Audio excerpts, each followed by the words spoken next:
High, this is Walid. তো আজকে আমরা ঢাকা বোর্ড 26-এর জেনারেল ম্যাথের এই সৃজনশীলটি সমাধান করব। এটা পরিমিতি থেকে আসা।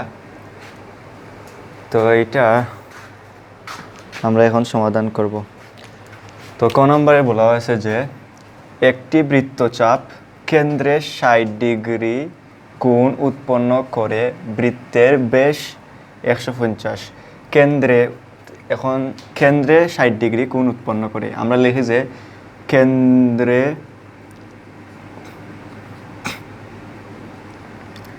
উৎপন্ন কোণ থিটা ইকুয়াল 60 ডিগ্রি। তারপরে দেওয়া আছে বৃত্তের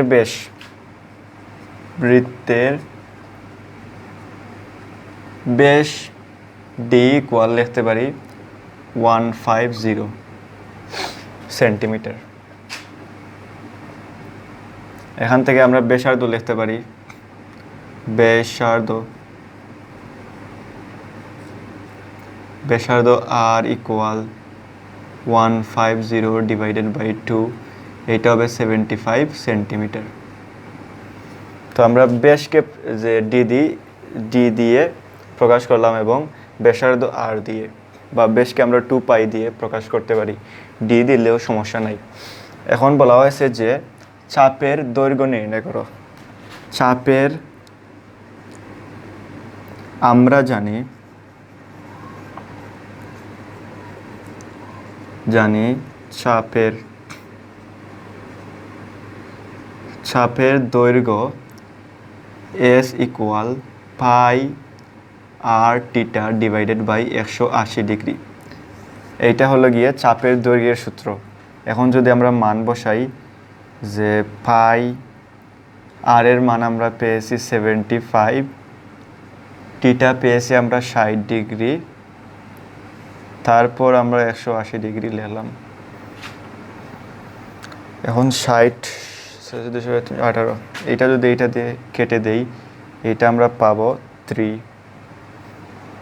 তো আমরা লিখতে পারি যে 75 pi divided by 3, 75 pi divided by 3 লিখতে পারি। তো এখন এইটা হবে গিয়ে 75কে আমরা যদি 3 দিয়ে ভাগ দিই, এইটা হবে গিয়ে 25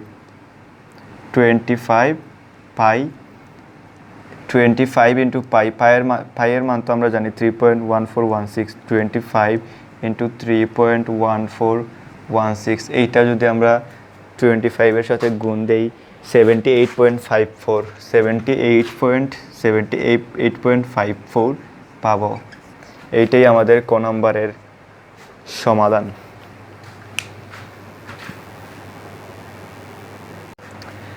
সো এখন আমরা খ নাম্বার প্রশ্নটি সমাধান করব। তো খ নাম্বার প্রশ্নে কি বলা হয়েছে, রম্বসটির ক্ষেত্রফল নির্ণয় করো। তো এখন আমরা রম্বসটির ক্ষেত্রফল নির্ণয় করব। একটি রম্বসের পরিসীমা 200 সেন্টিমিটার এবং কর্ণ 80 সেন্টিমিটার। আমরা লিখতে পারি যে পরিসীমা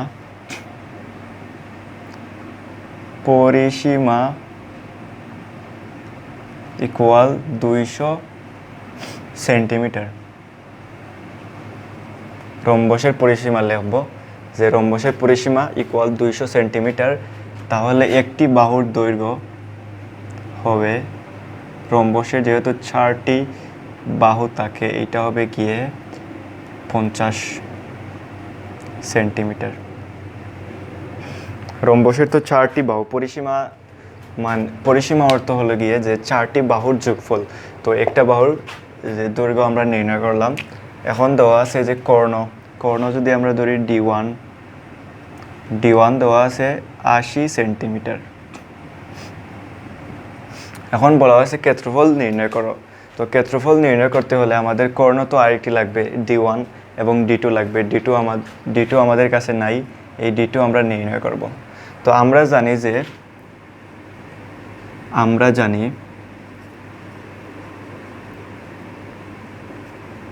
জানি রম্বসের কর্ণদ্বয় পরস্পর সমকোণে সমদ্বিখণ্ডিত করে। এইটা তো আমরা জানি,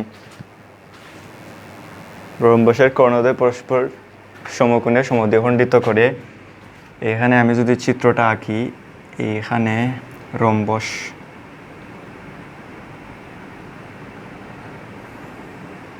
এইটা যদি হয় একটি রম্বস, এই হলো গিয়ে রম্বসের কর্ণ।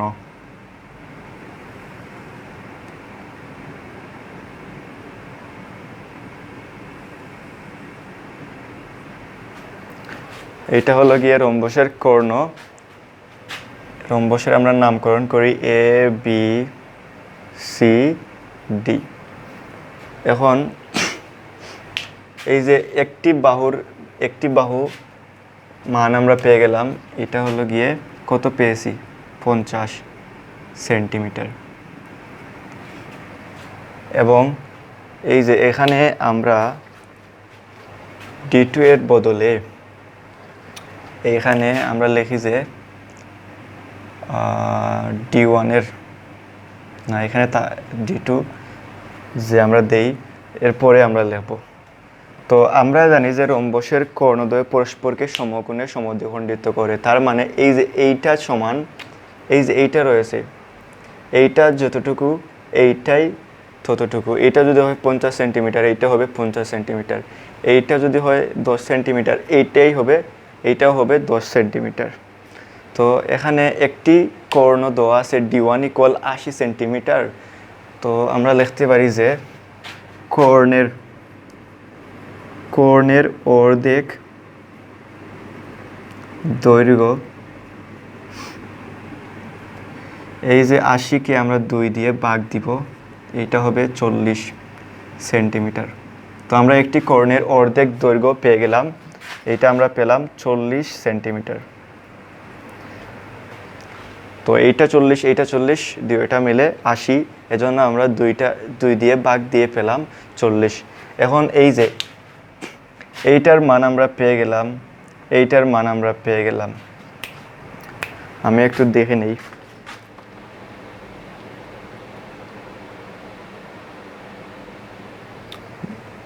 তো আমরা এইটার মান পেয়ে গেছি, এইটার মান পেয়ে গেছি। আমাদের রয়েছে এইটির মান। এইটির মান যদি আমরা নির্ণয় করতে পারি, তাহলে এইটাকে যদি আমরা 2 দিয়ে গুণ দেই, এইটা এবং এইটার মান পেয়ে যাব, অর্থাৎ আমরা কর্ণটির মান পেয়ে যাব, অপর কর্ণ। এখন আমরা লিখতে পারবো যে পিথাগোরাসের উপপাদ্য লেখার আগে আমরা ধরে নেই, ধরি অপর কর্ণের অর্ধেক দৈর্ঘ্য x সেন্টিমিটার।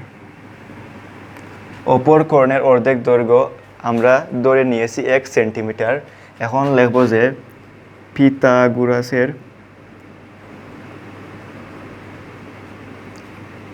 উপপাদ্য থেকে পাই x² প্লাস, এটা তো আমরা ধরে নিয়েছি x² প্লাস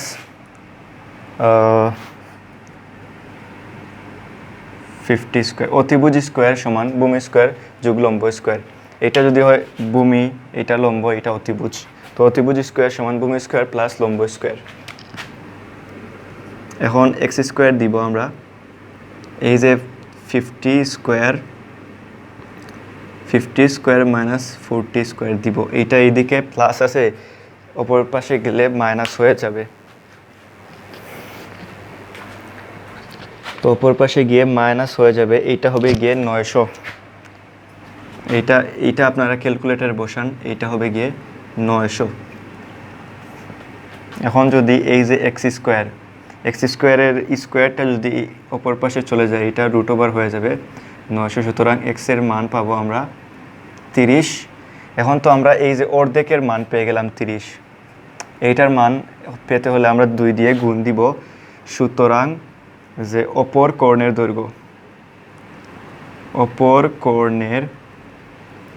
দৈর্ঘ্য 2x বা 2 × 30 ইন্টু ইকুয়াল 60 ইকুয়াল 60।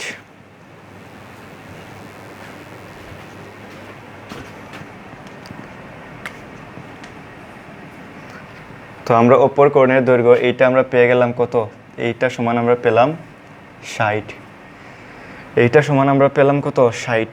এই 30টা আমি কেটে দিই, তো এটা আমরা পেয়ে গেছি 60।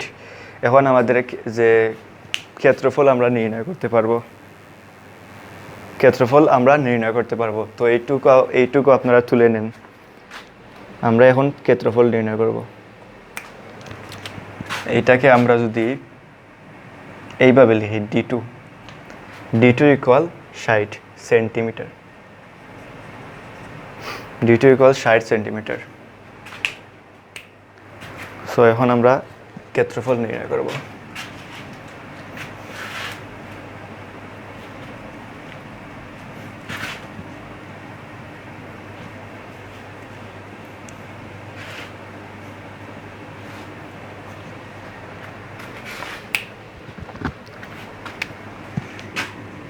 রম্বসের ক্ষেত্রফল half into d1 into d2।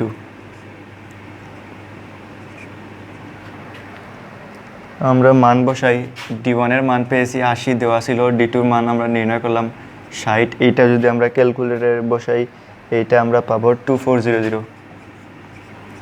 তো এটাই আমরা পেলাম ক্ষেত্রফল বর্গ সেন্টিমিটার।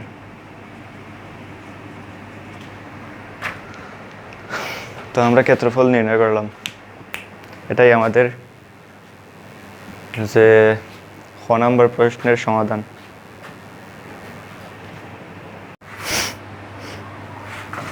সো এর পরের প্রশ্নে বলা হয়েছে সমবাহু ত্রিভুজের উচ্চতা নির্ণয় করো। উদ্দীপকে বলা হয়েছে কি, উদ্দীপকে বলা হয়েছে একটি সমবাহু ত্রিভুজের প্রত্যেক বাহুর দৈর্ঘ্য 5 মিটার করে বাড়ানো হলে এর ক্ষেত্রফল 25√3 বর্গমিটার বেড়ে যায়। তো এটা সমাধান করার জন্য আমরা ধরে নিব যে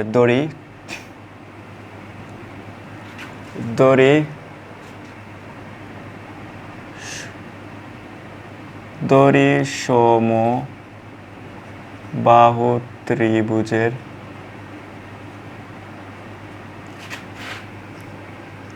একটি বাহুর দৈর্ঘ্য এ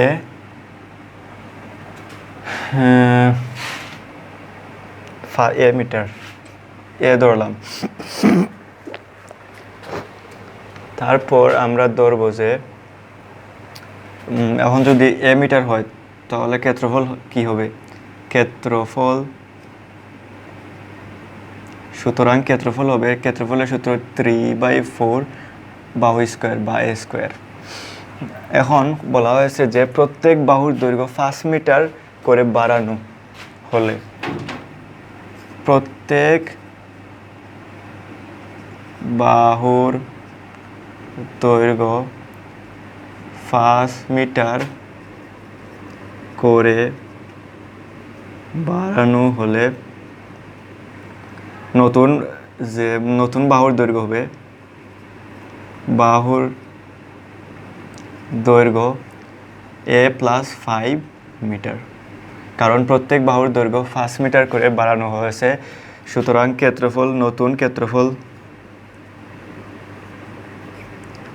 নতুন ক্ষেত্রফল আমরা লিখতে পারি 3/4 বাহু স্কোয়ার বা a+5 হোল স্কোয়ার। এখন আমরা যে প্রশ্ন মতে লিখতে পারি যে এইটা মাইনাস এইটা, কারণ এখানে তো প্রত্যেক বাহুর দৈর্ঘ্য 5 মিটার করে বাড়ানো হয়েছে, প্রত্যেক বাহুর দৈর্ঘ্য 5 মিটার করে বাড়ানো হয়েছে। এখন আমরা কতটুকু বেড়েছে সেইটা আমরা নির্ণয় করতে পারি। এইটা থেকে যদি আমরা এইটা বিয়োগ দিই তাহলে তো আমরা বলতে পারি যে কতটুকু নতুন দৈর্ঘ্য বা নতুন ক্ষেত্রফল বেরিয়েছে। এখানে যদি আমরা এইটার 5 মিটার যদি এইটার বাড়াই, এইটা আগে ছিল এই রকম, তো এইটা থেকে যদি আমরা এইটা বিয়োগ দেই তাহলে তো এইটার মান আমরা পাবো। এইভাবে আমরা এইটা থেকে এইটা বিয়োগ দিব। তো এইটা বিয়োগ দেই। এখন আমরা লিখতে পারি যে প্রশ্ন মতে দিয়ে এইটা 3/4 a plus 5 whole square minus 3/4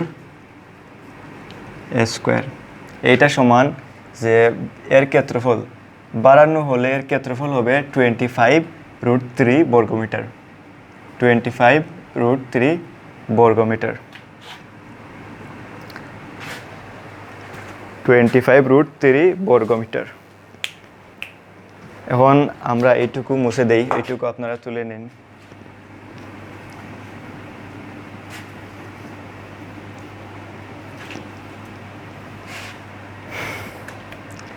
তো এখান থেকে আমরা 3/4 যদি কমন নেই, 3√3/4 কমন নিলে এখানে থাকবে a plus 5 whole square minus a square equal √25√3। 25√3।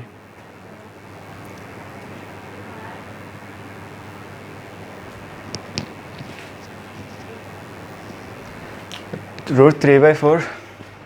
তো এখন যদি আমরা এইখান থেকে যদি আমরা উভয় পক্ষকে এইটা দিয়ে আমরা ভাগ করি, তো এইটা যদি আমরা লিখেছি উভয় পক্ষকে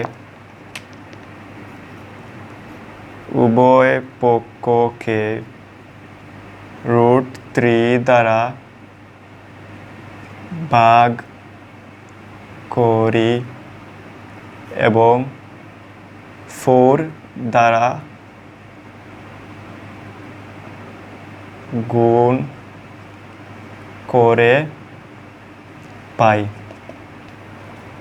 তো এখানে থাকবে যদি আমরা √3 দিয়ে ভাগ দিই, এইটা কেটে যাবে।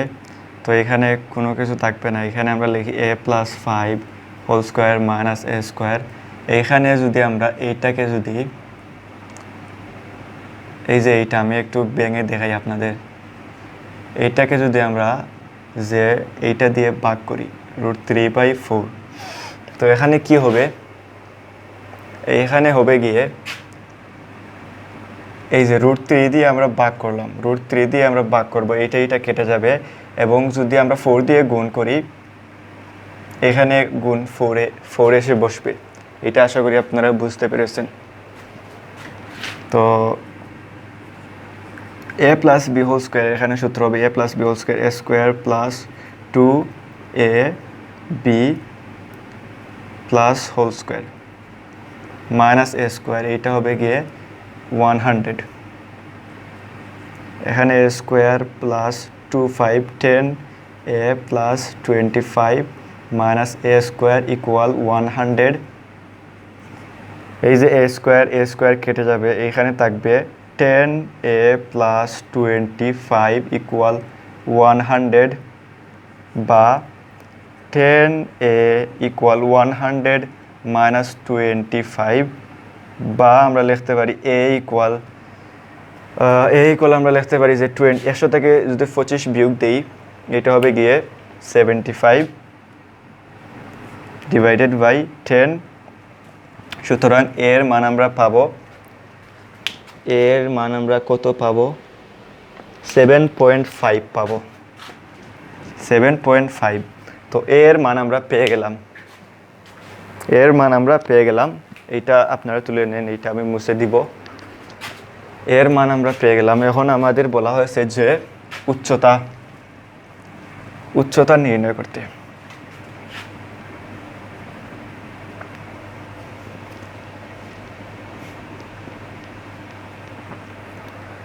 উচ্চতার সূত্র জানি যে সমবাহু ত্রিভুজের উচ্চতা আমরা জানি সমবাহু ত্রিভুজের উচ্চতা ইকুয়াল √3/4a। তো √3/4 এর মান আমরা কত পেলাম? 7.5। এটা যদি আমরা ডিরেক্টলি ক্যালকুলেটরে বসাই, এইটা আমরা পাবো 6.495 6.495 এটাই আমাদের আনসার মিটার 6.49 মিটার।